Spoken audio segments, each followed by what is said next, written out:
Subscribe to our channel by clicking the subscribe button.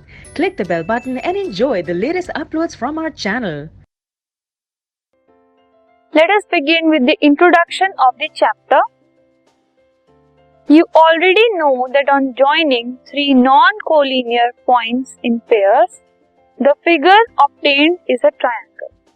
अगर आप तीन नॉन कोलिनियर पॉइंट्स, तीन ऐसे पॉइंट्स जो एक लाइन के ऊपर लाई नहीं करते, उनको अगर हम ज्वाइन कर देंगे तो एक ट्रायंगल बनेगा. ऐसे ही अगर हम चार पॉइंट्स ले लेते हैं और उनको नॉन कोलिनियर पॉइंट्स अगर हम लेते हैं, उनको हम ज्वाइन करते हैं, तो जो फिगर ऑब्टेन होगी वो एक क्वाड्रिलेटरल होगा.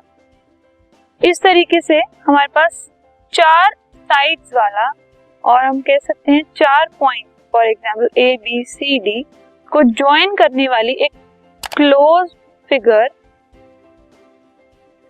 को हम क्वाड्रिलेटरल कहते हैं. ऐसे ही इस केस में पी क्यू आर एस अगर चार पॉइंट्स हमने ले लिए तो ये भी एक क्वाड्रिलेटरल हो गया. ठीक है. सो अब एक क्वाड्रिलेटरल की चार साइड्स होती हैं, चार एंगल्स होते हैं, चार वर्टिसेस होते हैं. Consider this figure.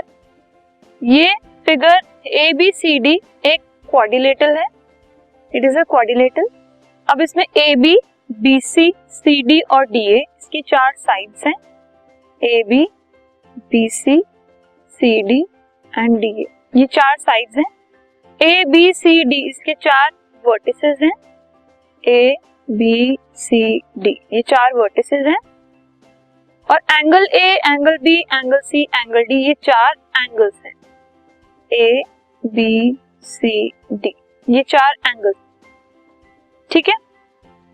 अब अगर हम इनके ऑपोजिट वर्टिसेस को ज्वाइन कर दें, मतलब ए को सी से ज्वाइन कर दें और बी को डी से ज्वाइन कर दें, तो हमारे पास ए सी और बी डी ये दो लाइंस मिलेंगी हमें. इनको हम बोलते हैं diagonals of the quadrilateral A B C D. अब इसके बाद हम क्वाड्रिलेटरल के ऊपर बेस्ड एक एंगल सम प्रॉपर्टी डिस्कस करेंगे.